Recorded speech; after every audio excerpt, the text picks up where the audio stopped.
Ladies and gentlemen, I'm honored to address the United Nations General Assembly once again. I congratulate His Excellency Mr. Volkan Bozkır on his election as the President of the 75th session of the General Assembly. We also appreciate the skillful leadership of the outgoing President, His Excellency Tijani Mohammad Bande, especially during the COVID-19 crisis. We commend the leadership of the Secretary General in these extremely turbulent times.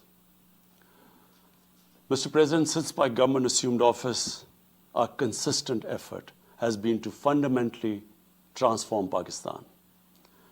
We envisage Naya Pakistan to be modeled on the principles of the state of Medina, established by a holy prophet, Muhammad sallallahu alaihi wasallam. A just and humane society where all government policies are directed at lifting our citizens out of poverty and creating a just and equitable dispensation. To achieve this goal, we need to have peace and stability. Thus, our foreign policy aims to have peace with our neighbors and settle disputes through dialogue. Mr. President, the 75th anniversary of the United Nations is an extremely important milestone, as this is the only body in the world that can help us achieve our goals of peace and stability in our neighborhood. This is also time for us to reflect whether, as the United Nations, we have been able to realize the promise we collectively made to our peoples. Today, the foundations of the world order, non-use of or threat of unilateral force, self-determination of peoples, the sovereign equality and territorial integrity of states, non-interference in their internal affairs, international cooperation. All these ideals are being systematically eroded. International agreements are being flouted and set aside. Renewed great power rivalries are leading to a new arms race. Conflicts are proliferating and intensifying. Military occupation, illegal annexations are suppressing the rights of human beings to self-determination. According to the respected professor Noam Chomsky, mankind is at even a greater risk than it was before the First and Second World Wars in the last century. And this is because of the threat, increased threat of nuclear war, climate change, and sadly the rise of authoritarian regimes. We must come together to prevent such a catastrophe. We believe that the driving force in international relations must be cooperation, in accordance with the principles of international law and not confrontation and force. We all must emphatically reaffirm our support for multilateralism. Mr. President, the COVID-19 pandemic has illustrated the oneness of humanity. In our interconnected world, no one is safe unless everyone is safe. Locking down to control the pandemic has triggered the worst recession since the Great Recession in the last century. This has hit the poorest countries the hardest, as well as the poor in all the countries. In Pakistan, we realized very early on that if we imposed a strict lockdown, the type that several affluent countries had imposed, we would have more people dying of hunger than the virus. Therefore, we adopted a policy of smart lockdown. While concentrating on the hotspots, the virus hotspots, we opened up our agriculture sector immediately, and then followed it up by the construction sector, which employed most of the people. At the same time, and this is despite financial constraints, my government deployed $8 billion, unprecedented amount, for our health services. plus support the poorest and most vulnerable households with direct cash payments through SARS program, and then subsidies to the small businesses.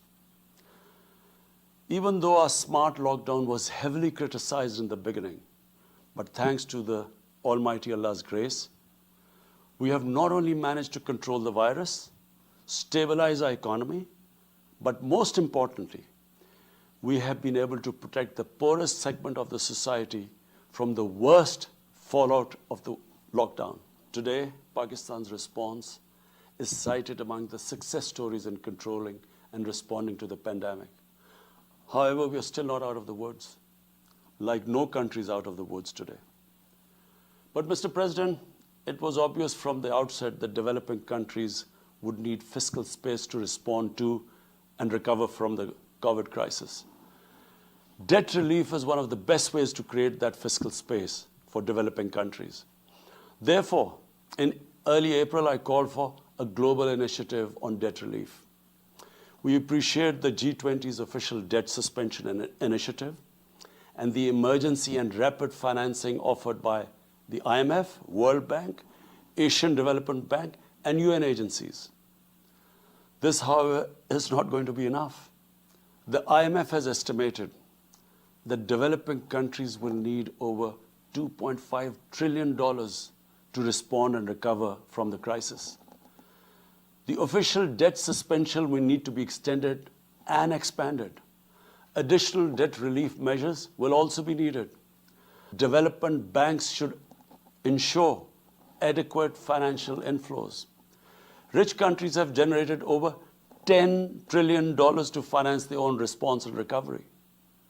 They should support the creation of at least $500 billion in new special drawing rights for the developing world. Mr. President, in my address to the General Assembly last year, I had highlighted the tremendous damage that illicit financial flows from developing countries to rich countries and to offshore tax havens cause. This leads to the impoverishment of the developing nations. Money that could be used towards human development is siphoned off by corrupt elites. The loss of foreign exchange causes currency depreciation. That in turn leads to inflation and poverty. The quest for getting back these stolen resources is nearly impossible, given the cumbersome procedures. Moreover, the powerful money launderers have access to the best lawyers.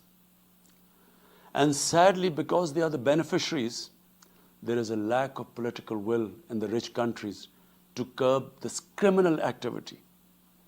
Mr. President, if this phenomena is unaddressed, it will continue to accentuate the inequality between the rich and the poor nations, and eventually will spark off a bigger global crisis, a far bigger global crisis than the present migration issue poses. The rich states cannot hold forth on human rights and justice when they provide sanctuary to money launderers, to their looted wealth. There are robust anti-money laundering and anti-terror financing regimes.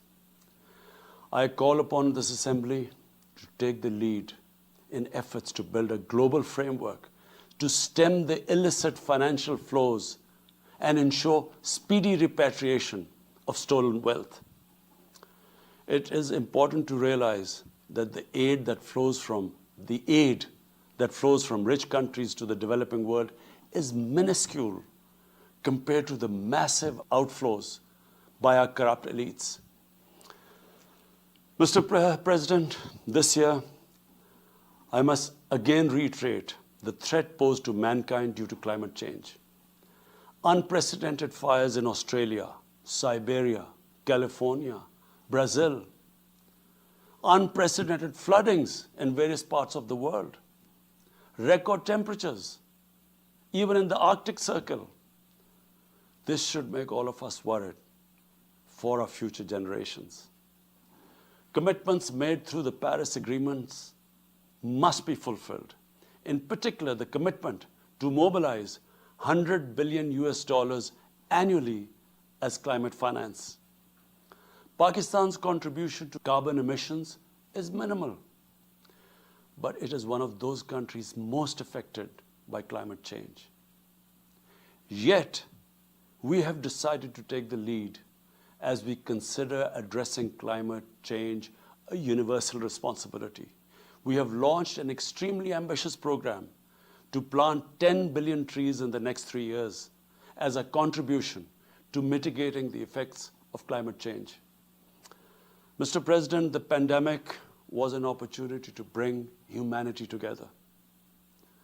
Unfortunately, it has instead fanned nationalism, increased global tensions, and given rise to racial and religious hatred and violence against vulnerable minorities in several places. These trends have also accentuated Islamophobia. Muslims continue to be targeted with impunity in many countries. Our shrines are being destroyed. Our Prophet Muhammad sallallahu alaihi wasallam insulted. The Holy Quran burnt. And all this in the name of freedom of speech. Incidents in Europe, including republication of blasphemous sketches by Charlie Hebdo, are recent examples. We stress that willful provocations and incitement to hate and violence must be universally outlawed. This assembly should declare an international day to combat Islamophobia and build a coalition to fight the scourge that splits humanity. Mr. President, the one country in the world today where I'm sad to say the state sponsors Islamophobia, and that is India. The reason behind this is the RSS ideology that unfortunately rules India today. This extremist ideology was founded in the 1920s. The RSS founding fathers were inspired by the Nazis, and they adopted their concepts of racial purity and supremacy.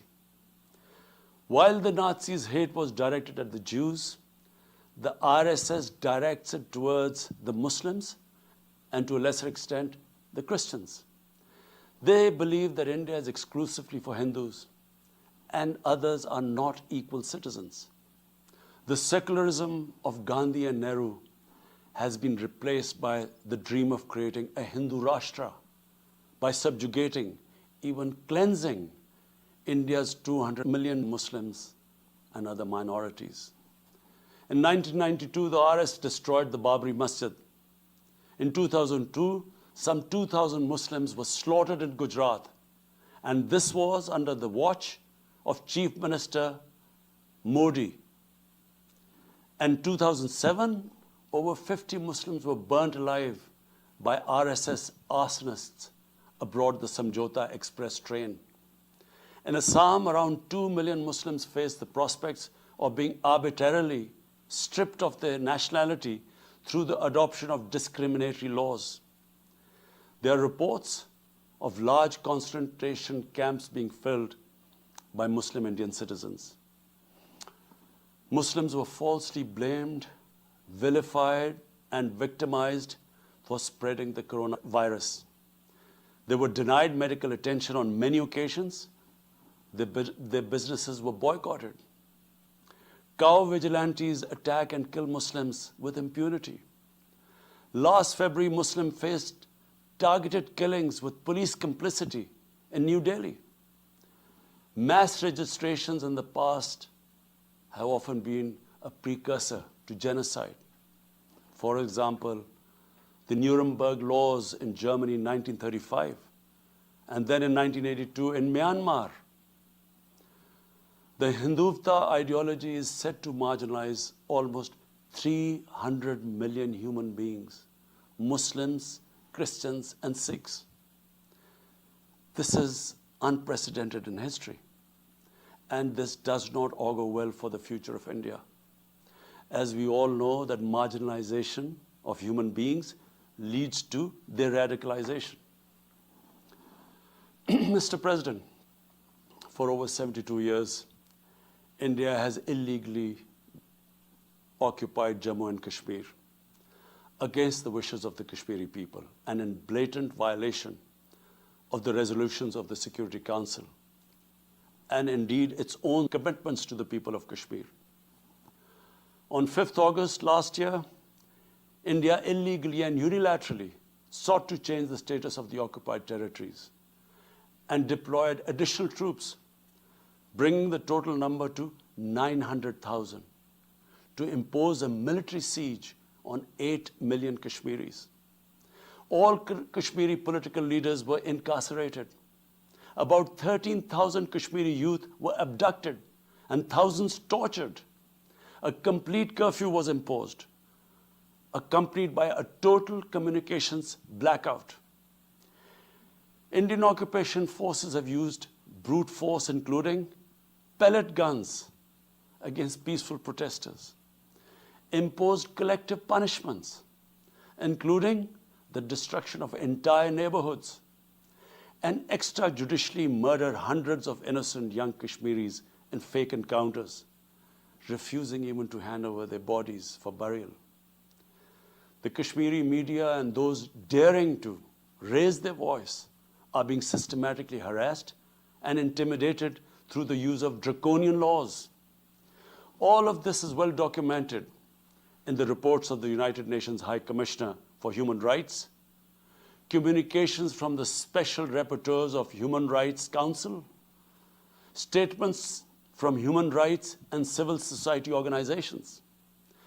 The international community must investigate these grave violations and prosecute the Indian civil and military personnel involved in state terrorism and serious crimes against humanity being perpetrated, I'm sad to say, with complete impunity. The objective of this brutal campaign is to impose what the RSS BJP regime has itself called the final solution for Jammu and Kashmir. To this end, the military siege is being followed by moves to change the demographic structure of the occupied territory. This is an attempt to obliterate the distinct Kashmiri identity in order to effect the outcome of a plebiscite envisaged in the UN Security Council resolutions. This action is in violation of the UN Charter, Council resolutions, and international law, particularly the 4th Geneva Convention. Changing demographic structure of occupied territory is a war crime. Mr. President, the brave Kashmiri people will never submit to Indian occupation and oppression. Their struggle is indigenous. They are fighting for a just cause, and generation after generation have laid down their lives to rid themselves of Indian occupation. The government and people of Pakistan are committed to standing by and supporting their Kashmiri brothers and sisters in the legitimate struggle for self-determination. Mr. President, in order to divert attention from its illegal actions and atrocities in Indian-occupied Jammu and Kashmir, India is playing a dangerous game of upping the military ante against Pakistan in a nuclearized environment. Despite constant Indian provocations and ceasefire violations along the line of control and the working boundary, targeting innocent civilians, Pakistan has exercised maximum restraint. We have consistently sensitized the world community about a false flag operation and another ill-conceived misadventure by India. My parents, Mr. President, were born in the colonial India, and I was the first generation that grew up in an independent Pakistan. I want to make it clear that any attempt by the fascist totalitarian, RSS-led Indian government to aggress against Pakistan will be met by a nation that will fight for its freedom to the end. Mr. President, there will be no durable peace and stability in South Asia until the Jammu and Kashmir dispute is resolved on the basis of international legitimacy. Kashmir has been rightly described as a nuclear flashpoint. The Security Council must prevent a disaster conflict and secure the implementation of its own resolutions, as it did in the case of East Timor. The Council has considered the situation in Jammu and Kashmir 3 times in the past year. It must take appropriate enforcement actions. It must also take steps to protect the Kashmiris from an impending genocide by India. Pakistan has always called for a peaceful solution. To this end, India must ascend. To reach this end, India must ascend the measures it has instituted since 5th August 2019, end its military siege and other gross human rights violation, and agree to resolve the Jammu and Kashmir dispute in accordance with the relevant UN Security Council resolutions, and of course, the wishes of the people of Kashmir. Mr. President, Pakistan's desire for peace in our region is also manifest in our efforts to promote a political solution in Afghanistan. I have consistently maintained over the past 2 decades that there is no military solution to the conflict in Afghanistan.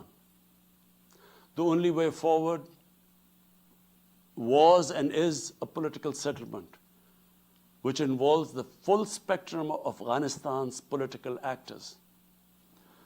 Pakistan fully facilitated the process that culminated in the US-Taliban peace agreement on 29 February 2020.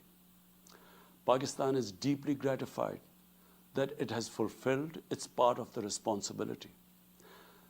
The Afghan leaders must now seize this historic opportunity to achieve reconciliation and restore peace in the war-torn country.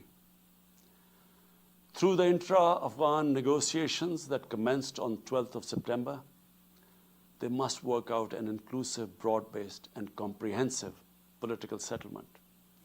The process must be Afghan-led and Afghan-owned, and without any interference or outside influence. Early return of Afghan refugees must be part of this political solution. After almost 2 decades of war, it is imperative not to allow spoilers within and outside Afghanistan to subvert the peace process. Peace and stability in Afghanistan will open new opportunities for development and regional connectivity. Mr. President, Palestine remains a festering wound. A just and lasting settlement is indispensable for the Middle East and actually the world. Illegal annexations of Palestinian territory, the building of illegal settlements, and the imposition of inhuman living conditions on the Palestinian people, especially in Gaza, cannot bring peace to a troubled region.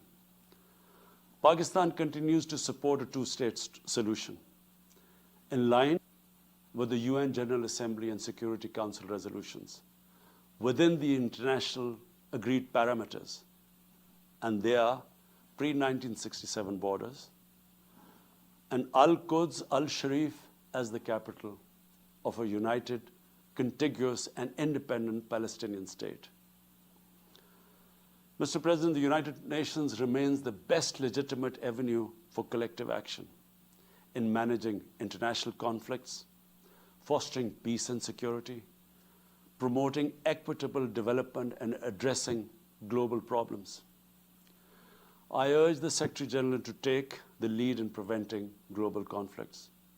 He should convene summit-level meetings to address regional hotspots and resolve outstanding disputes. The United Nations should be made fully responsive to the challenges of our times. A comprehensive reform of the United Nations, including the Security Council, is essential to promote greater democracy, accountability, transparency, and efficiency. Pakistan will continue to participate actively in this process and endeavor with other member states to build a world where conflict is outlawed and equitable prosperity for all pursued in conditions of peace and security.